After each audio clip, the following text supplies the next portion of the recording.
Welcome everybody to our webinar. This is Creating a Marketing Plan for Illinois WorkNet. And this morning, if you have not already taken a moment to do so, you can download the copy of the PowerPoint in the file pod that's at the bottom left-hand side of your screen. If you have any questions during the course of the presentation, please type them into the Q&A pod that is at the top left corner of your screen.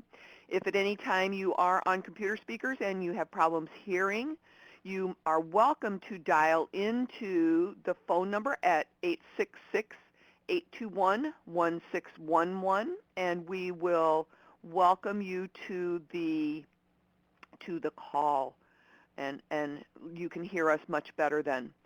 What we're going to do today is going to talk very high level about creating a marketing plan, because we're limiting this to about a 30 to 35, 40-minute session. So we won't be able to cover all the details, but we will be talking about many of the major components that you need to have a successful marketing plan.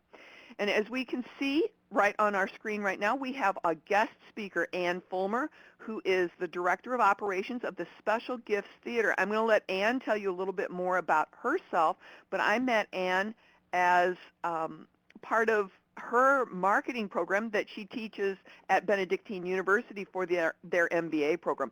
So welcome, Ann, and thank you for joining us this morning. Thank you very much, Dee. I'm very excited to be here. Welcome, everybody. As Dee mentioned, I'm currently Director of Operations for Special Gifts Theater. I've been there for over 12 years. Basically, Special Gifts Theater is a creative drama program that works with children, youth, and adults that have special needs. And we use the stage as a platform to develop social skills, speech, and learning. We do multiple shows. We just got done doing our Peter Pan. Basically, what I do is I'm responsible for all the marketing, public relations, grant writing, research, finance, human resource components of the business. In addition to that, I do teach. I've been teaching for over 15 years at Benedictine University as well as DeVry Keller Graduate School. And one of the components that I have integrated into that program is actually building a marketing plan at a master's level, meaning that any students that come into the program, we actually reach out to clients out in the real world and build marketing plans for them. So as we move forward, what you are going to be seeing here is several screens to kind of help you develop your particular marketing plan for a particular product or service that you may have. So that's a little bit about my background. Dee? Great. Thank you very much. Now, as you can see on the screen now, we have a broad overview of what a business plan incorporates. And some of it incorporates market analysis and then actually creating the plan. So what we're going to do is we're going to cover the high level of each of these items in our discussion this morning, and we welcome you to use some of the resources that we have at the end of the presentation, as well as ask questions of your local business services team members or SCORE or Small Business Development Centers, as well as Ann herself, to see if we can answer any questions for you moving forward. Let's start by asking you the question. If you are a small business and you have a product, have you done your market research? All of the decisions that we need to make and what we need to do first all will depend upon whether or not you've done your market research. So the best part, what we need to do is talk about the steps to the marketing plan. Ann, would you like to go over each of these, just like a very brief definition, just because we're going to go into each of them more fully in the next few slides? Certainly, and I just want to reiterate something that Dee said, is we are focusing on building a marketing plan here and not a business plan. So please note that there is a difference. A business plan is a roadmap for the entire business, corporation. A marketing plan is very specific. It's a roadmap for a particular product or service that you would like to launch.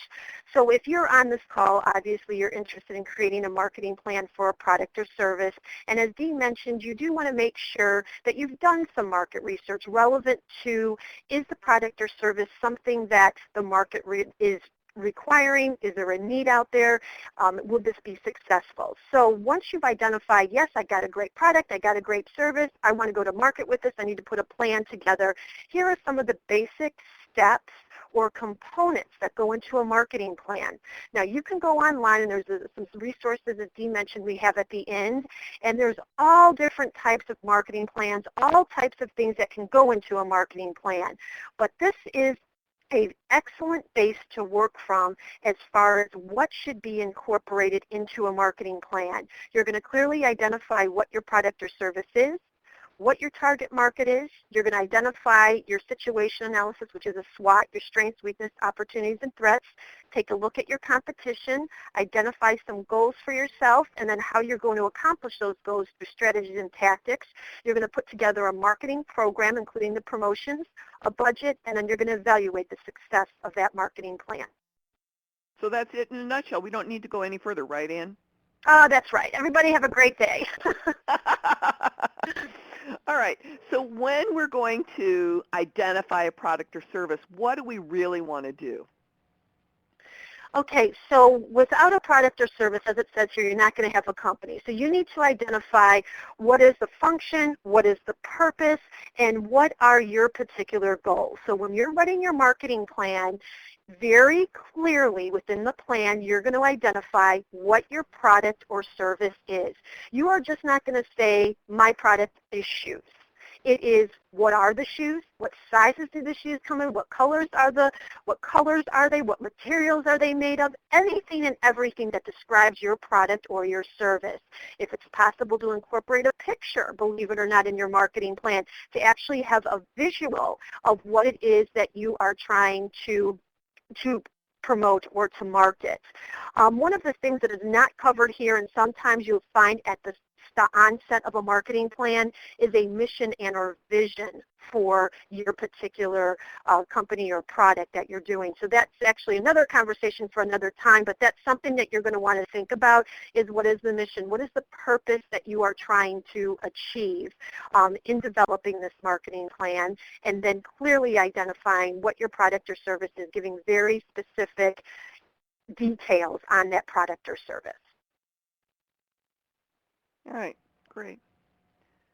So let's talk a little bit about target marketing. And we've got a couple of big words at the bottom. We've got some questions here. What's the best thing that we can do with these particular items? Okay, once you've identified what your product or service is, if you're going to hear nothing more on this conference call, or you're going to block me out, this is the one thing I want you to remember. You cannot be all things to all people. I'll say it one more time. You cannot be all things to all people. Let's say it one more time just for emphasis. You cannot be all things to all people.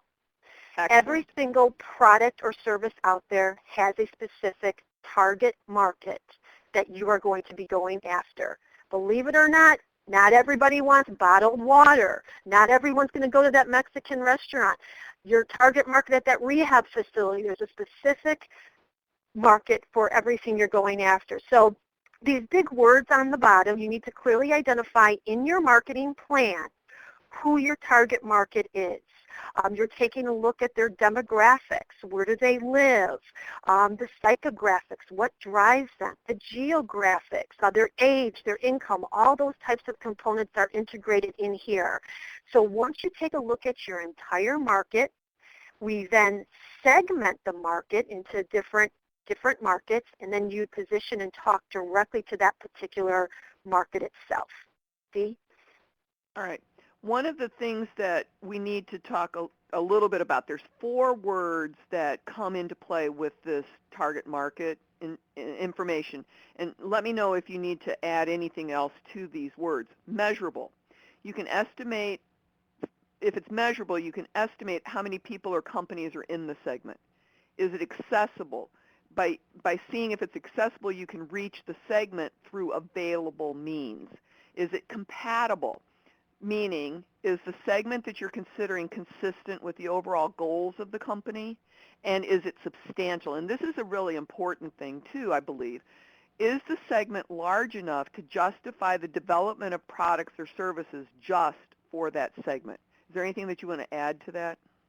No, there are going to be some resources at the end to help you answer some of those questions.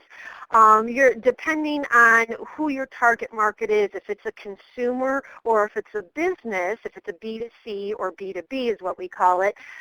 There are some resources. For example, census.gov is a huge free resource available to you that will help you take a look at different target markets and what are the numbers, what are the ages, what are the incomes in these areas.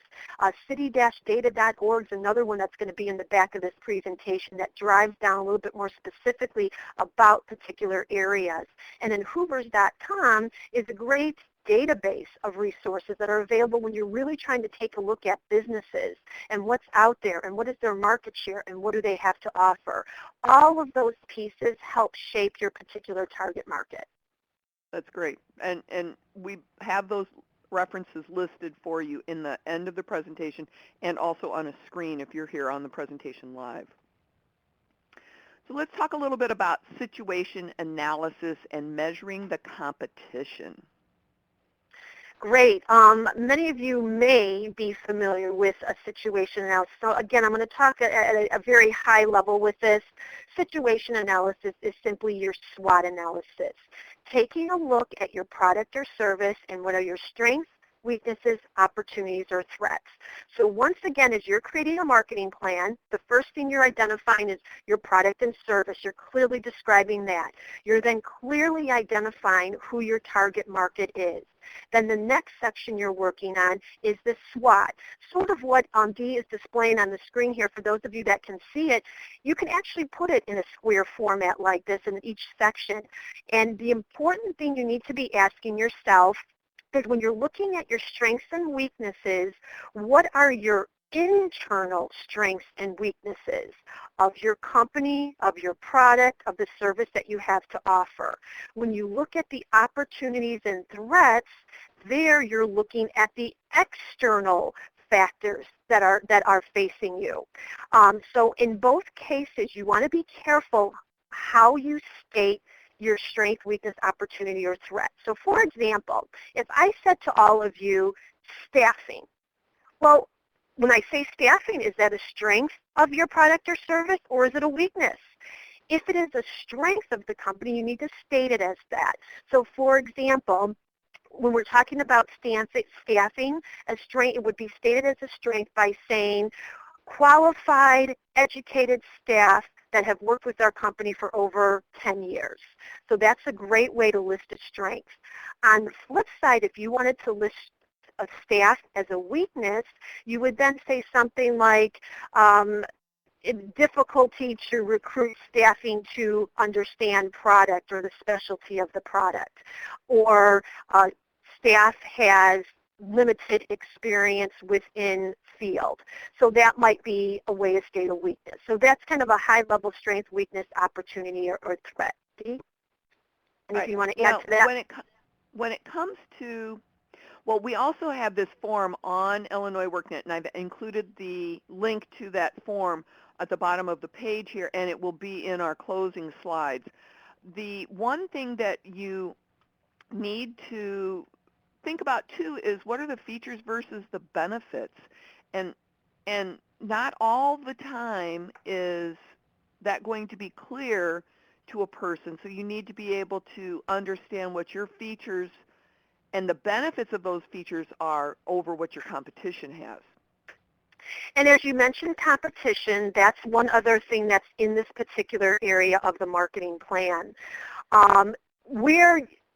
in the marketing plans that I do, that I work on with students and businesses, I always try to identify at least 4 or 5 of the top competitors in a particular area, in a particular geographic area. Now, if you're doing somewhat of an exhaustive marketing plan for your organization, company, or maybe for yourself, competition really could be a whole other report that you're doing, what we call a competitive analysis. It's just not saying Coke and Pepsi are competitors. It's really understanding what is their market share, what are all their products, what are all their services, what do they charge, where are they located, how many revenue streams do they have, where are all their distribution channels. So it's really intimately understanding your competition and everything there is to know about them. It's not just listing them. So in a marketing plan, competition should be part of it, and at least 4 or 5 competitors should be identified in there with at least a paragraph or more that describes them. If you want to get into more detail, that's a whole other report that can be done that's called a competitive analysis. Yes. Oh, yes. That's a good tool to investigate, just because, and there are companies that's all they do is determine what a competitive analysis is for your product. Great. Is it time to move on to the next slide? Yes. All right. Key goals. Okay. We can put on here 3 to 4, but you can put as many as you want, right? Exactly, you can. Now the next several slides all complement one another and build off of goals. Goals are crucial when you build a marketing plan. So now the next step in your marketing plan is you're going to identify what we call SMART goals.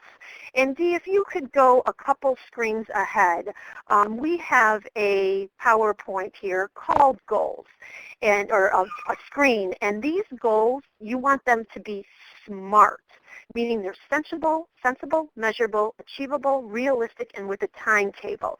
So when you write a goal, you're not just going to say to increase sales. No way. That's not a SMART goal. You want to be very specific. So I've given the example here for those of you that come from a service industry. A service example would be to increase the pediatric market share in DuPage County by 5% by June 2015. That is a very SMART goal. We know what market we're talking about, we know where, we know by what percent and when.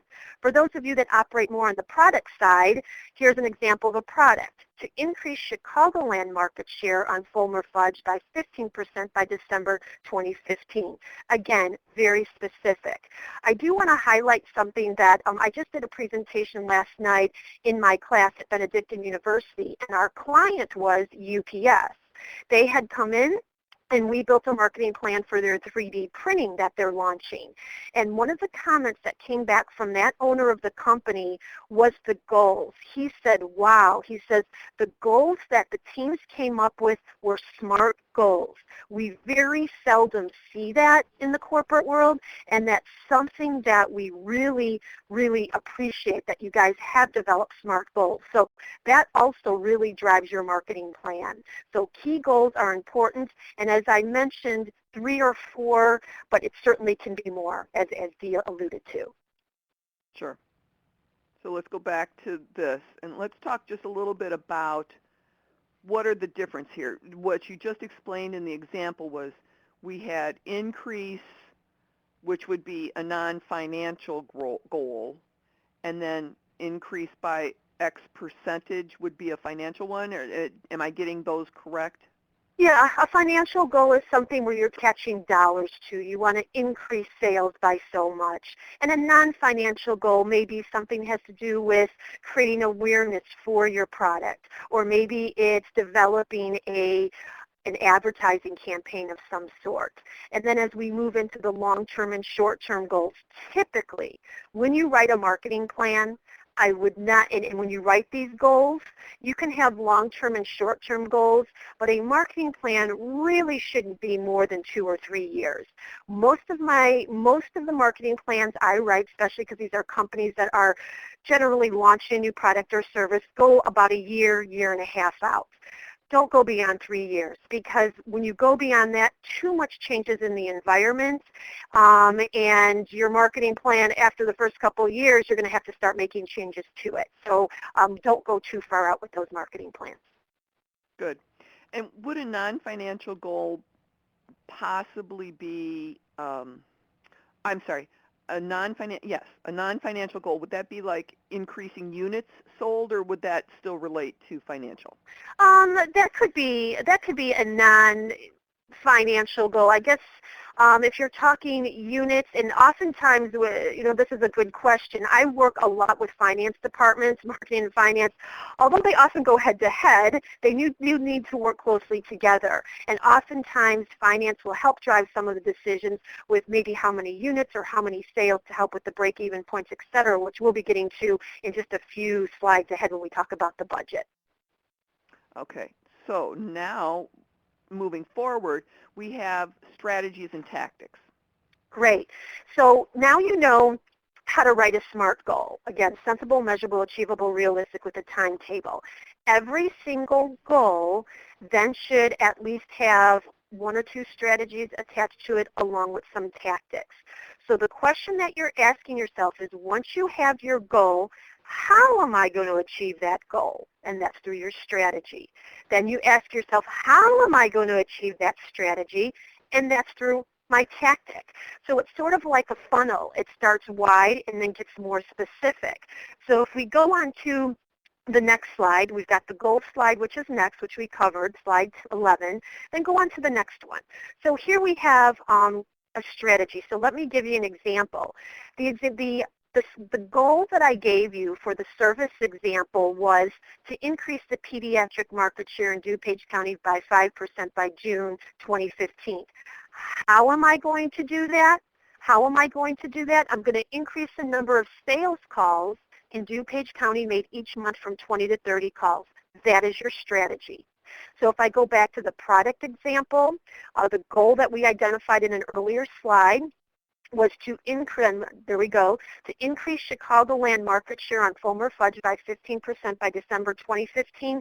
How are we going to do that? So if we go ahead to the next slide, here we see we're going to do that by making the fudge attractive to retailers to stock and sell.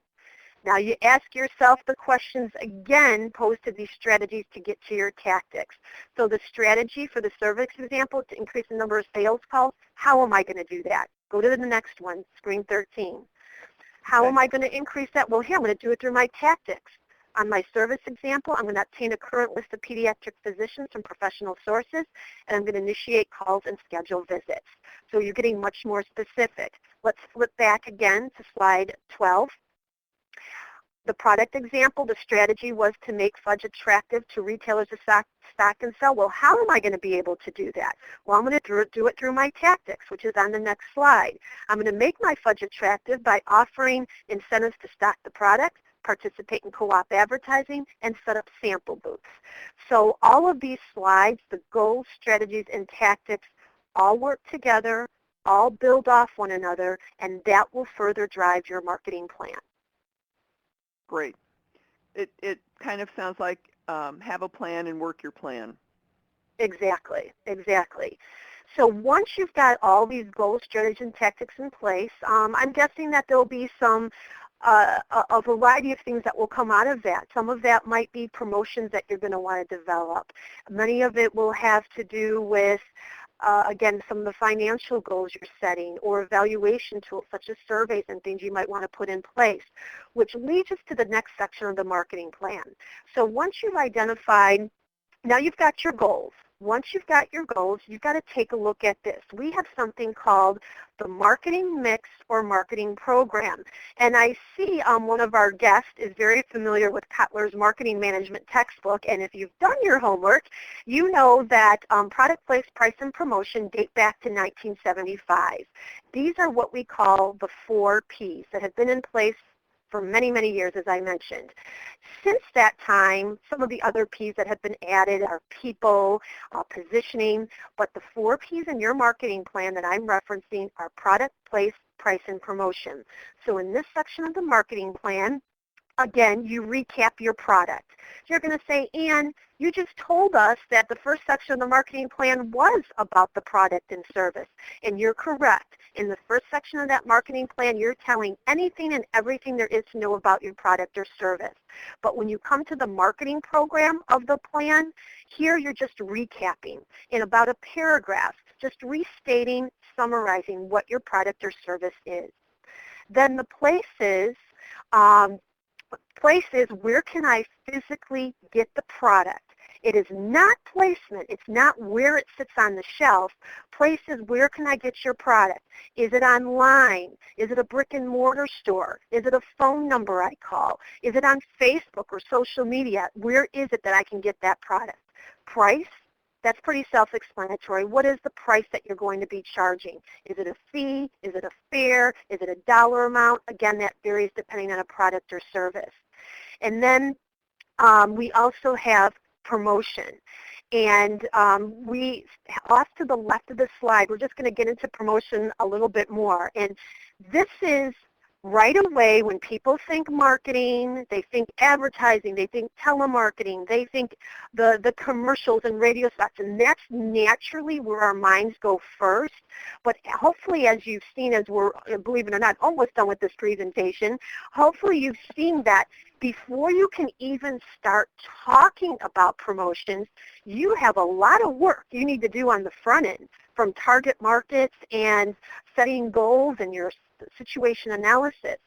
So when you look at promotion, promotion is, how are people going to hear about us? What are some promotional tools we can use? And as you see on your screen, for those of you that have it open, promotion falls in the way of advertising, public relations, sales promotion, personal selling, web, social, and networking. And just for sake of time, I'm just going to quickly touch on the first few, and then Dee's going to take the bottom two. When we talk about advertising, that's their traditional means, paid advertising, print, radio, TV, billboards, any type of paid advertising. Public relations, that typically are the news releases. News releases are free. You send them to the media. You hope they get published. The other thing within public relations could be special events. Sales promotions are the BOGOs. You see them all the time at Paylist, the buy one, get one. A lot of stores are doing that. And then they can be coupons. So those fall in the sales promotions. Personal selling, most expensive type of promotion, but that's the one-on-one selling that you're doing. And it could be as simple as when you drive through the McDonald's drive-through and you're going there to get a Big Mac, and then they're going to say, well, would you like to have fries and a drink added to that? That's personal selling as well. Dee? On web and social, nowadays, if you don't have a website, you're not going to necessarily be found. And that's what a lot of people consider as their online brochure. Social has become so important, and it's important to be able to use the appropriate social media platforms based on whether you are a business-to-business kind of sales or service, or whether you are a business-to-consumer sales or service. And knowing which platform is going to be where your potential clients are is going to be the most important thing. But in general, everything that you want to do on social needs to lead back to your website so that your website acts as your hub. Now, networking falls into the category of how are you or your salespeople getting out and getting the word out? Do you have a workshop coming up that's your service? Do you have a new product that you want to promote? Go to as many networking type events as you can to share that information face-to-face so that when you are using that PR piece that went out, or using a promotional item that went out, or referring to an advertising item, you've got all of that working for you in the networking aspect of your business. Great. And just to recap a little bit, you look at all of these things, you say, well, what do we do? Where do we focus? A lot has to do with your target market. And some say, well, Ann, you've got print on here. I hear nobody reads a newspaper anymore. That's not true. Nobody reads junk mail. That's not true. Believe it or not, junk mail is still $1 million industry. Telemarketing is still $1 billion industry. So what we're doing and how we use the promotional mix really varies varies, but now you're taking the dollars that you have to spend on your promotions, and you really need to be using a variety of different ways in getting in front of your clients. So yes, while a lot of things with the social and utilizing of web may be free. Now again, there's some paid ads and things you can do. That is very powerful. Social marketing is huge, and that should be a part of every single one of your marketing plan. So there should be some social media component to it. But please do not forget about these other areas that need to be considered as well, and pay attention to those. You should be using several different areas to reach target markets. And one of our participants mentioned conventions and trade expositions, local community type fairs, or business-to-business expos sponsored by chambers or other organizations. All of those would be considered advertising as well, because you're paying to be there, but you're going to have a targeted audience attending those sort of things. And some of those also could be, considering the approach, could also be public relations as you plan some of these special events. And that's a great way, and just to put a plug for chambers, that's huge. That's a huge networking component that Dee had touched on.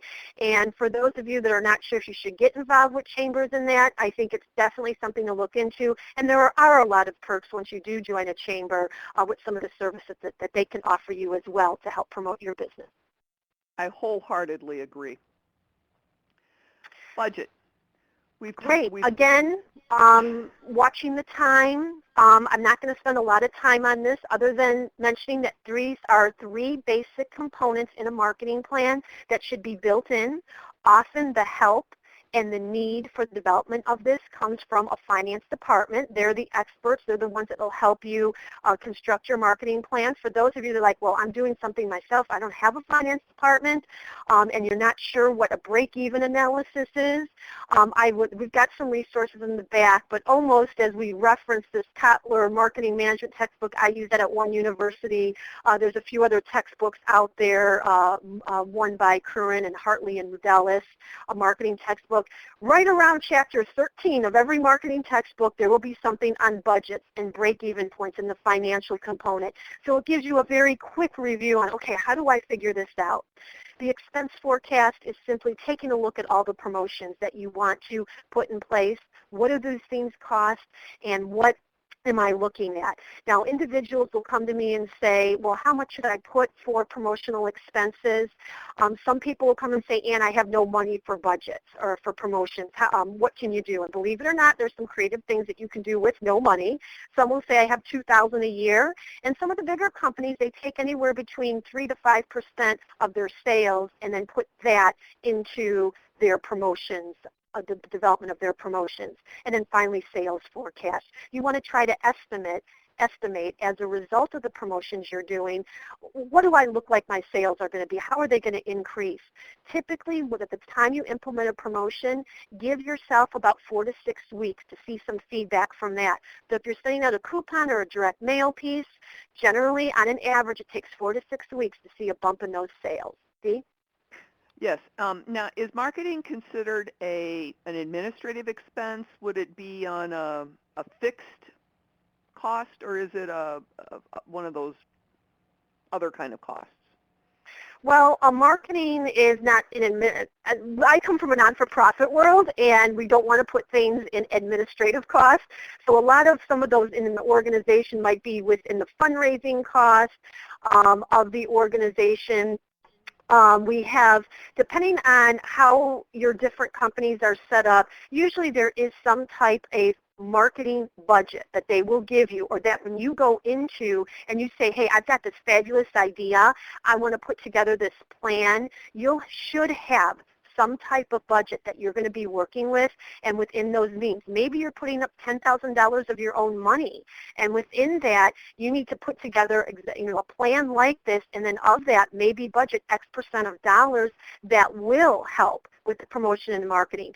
Please do not think that when you create a marketing plan that there is no promotions or advertising that is needed. That is the biggest mistake. I mean, even something as basic as a business card. Make sure you have something. Everybody needs a leave behind. So depending on where those costs are and what they look like, truly vary by organization as well.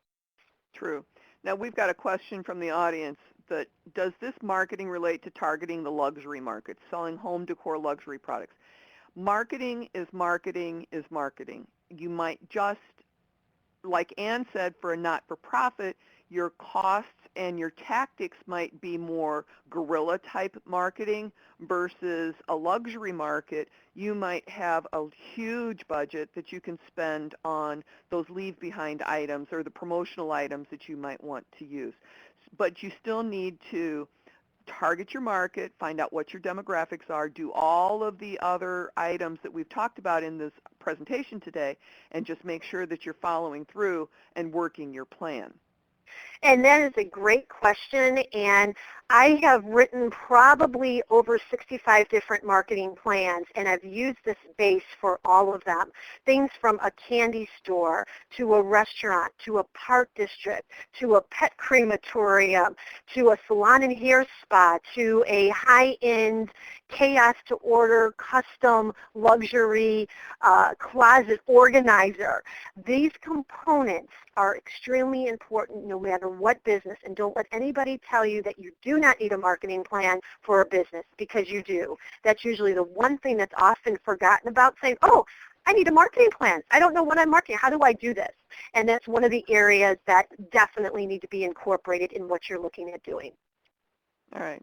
Let's talk about evaluating. What do we need to do to determine whether or not our marketing is successful?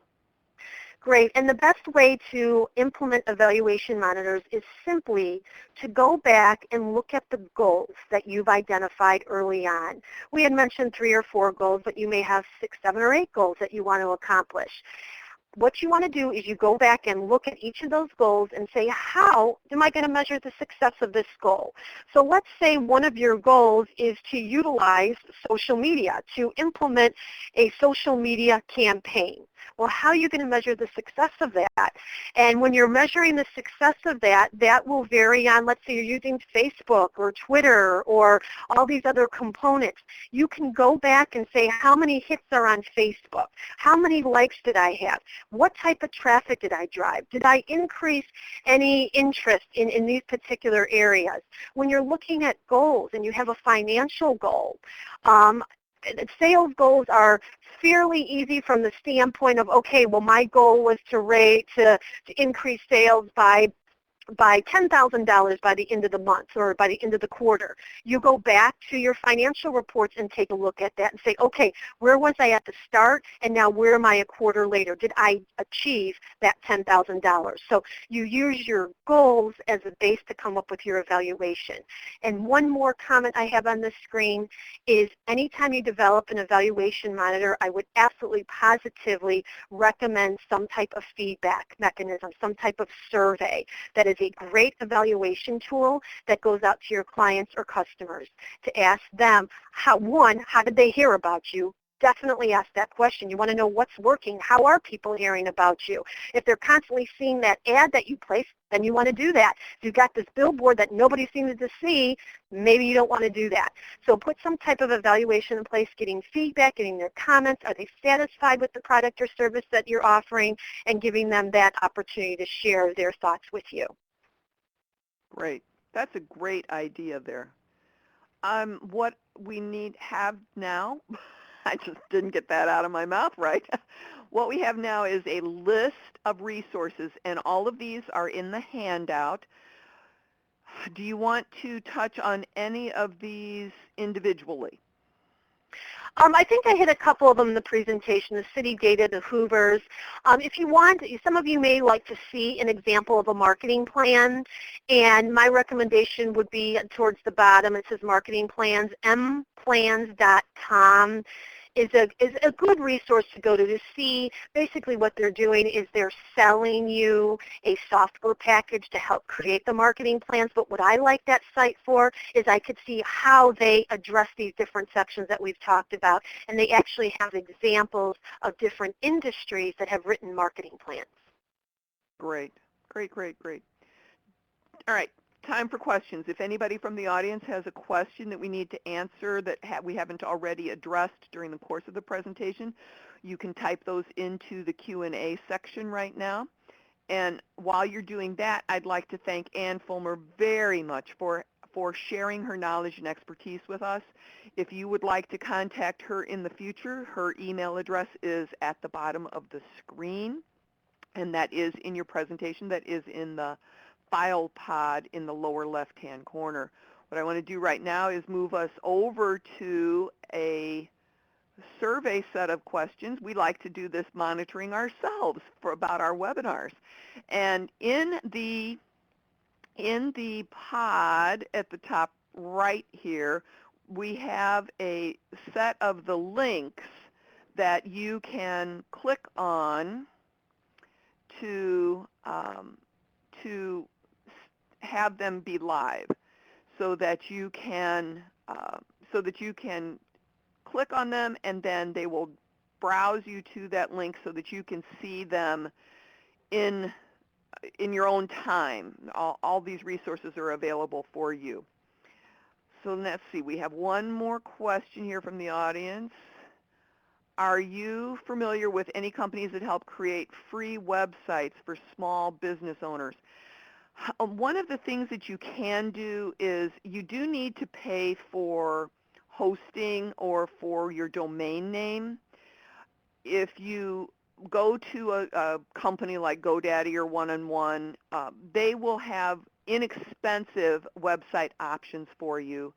The other thing that you can do is go to WordPress and create a blog, or Tumblr and create a blog. Those are not the best options for you, just because they or Blogger has an option that's free too, but they give the SEO, the search engine optimization, to that organization, not to you.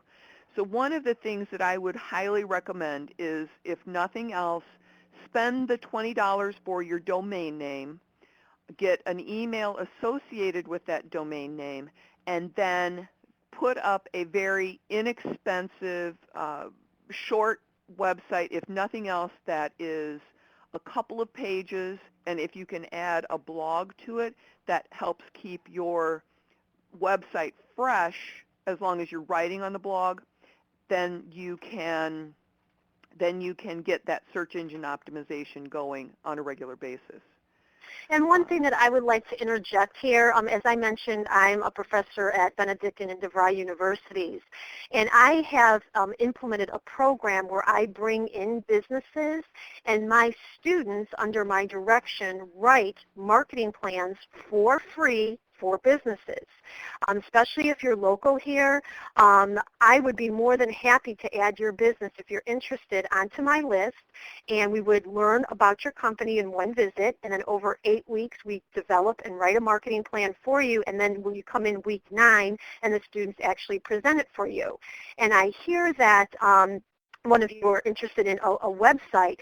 Some of these students, many of these students, come up with phenomenal ideas and fully create promotions, and several of them actually have developed websites, and then my clients have been able to use those websites and bring them up live based on what the students have done for them.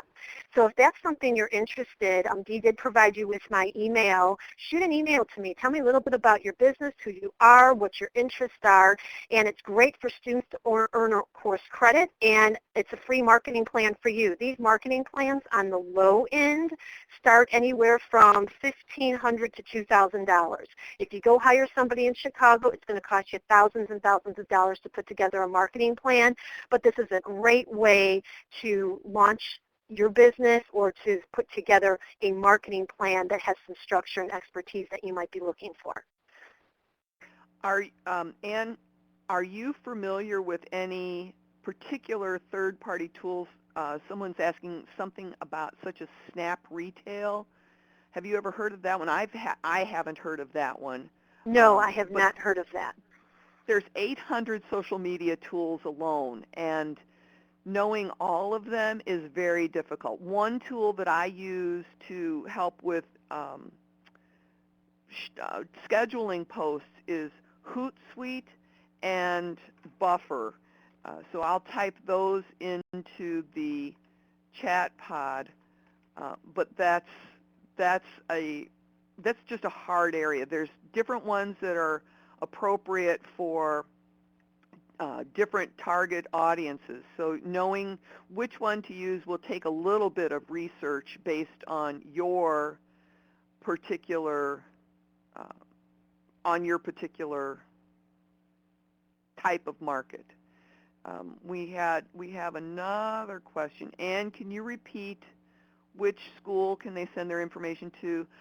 Ann's email address is on the last slide of the presentation. So if you download the file from the file pod, it will have her email address on there. And who offers marketing templates for email and Facebook? Is that in your the MPlans? MPlans.com offers written templates, shows several written templates for marketing plans, yes. Now, if you were to Google marketing plans, you'll get over, I don't know how many million hits for samples of marketing plans, but MPlans tends to be the best. I heard you say Facebook. Yes. Not aware of a specific marketing plan for Facebook at this time. That's more of an outline for a total written marketing plan in general, not specific to Facebook. One of the things that you can do is I attended, when I was trying to get myself educated in social media, I attended a lot of webinars, the gratis webinars that you could attend, and they taught me just enough about all of the different tools and platforms that it enticed me to go ahead and get my certification in social media. But I learned enough to be able to promote my own businesses as I was in the process of learning. So if you look for webinars that people are actually going to try and sell you their training programs and stuff, you can get enough tips and tools out of a lot of those that it will be beneficial for you. And they'll talk about templates and all of those different things that you need to move forward with your program. All right, I'm checking the questions to see if there's anything else that we need to answer for the webinar. And I'm looking to see if there's anything there. Ann, would you like to make any closing statements? Well, thank you very much for allowing me to be part of this presentation. And I just want to remind all of you, in order to stay in business, you need to make a profit. To profit, you need to sell. And to sell, you've got to market. So keep that in mind. Marketing makes the world go round and is the key to the success of your business. So thank you very much, and everybody, good luck in your future endeavors. Thank you, and have a great rest of your day, everybody. We will be posting this recording on Illinois WorkNet and on our YouTube channel. Have a great day.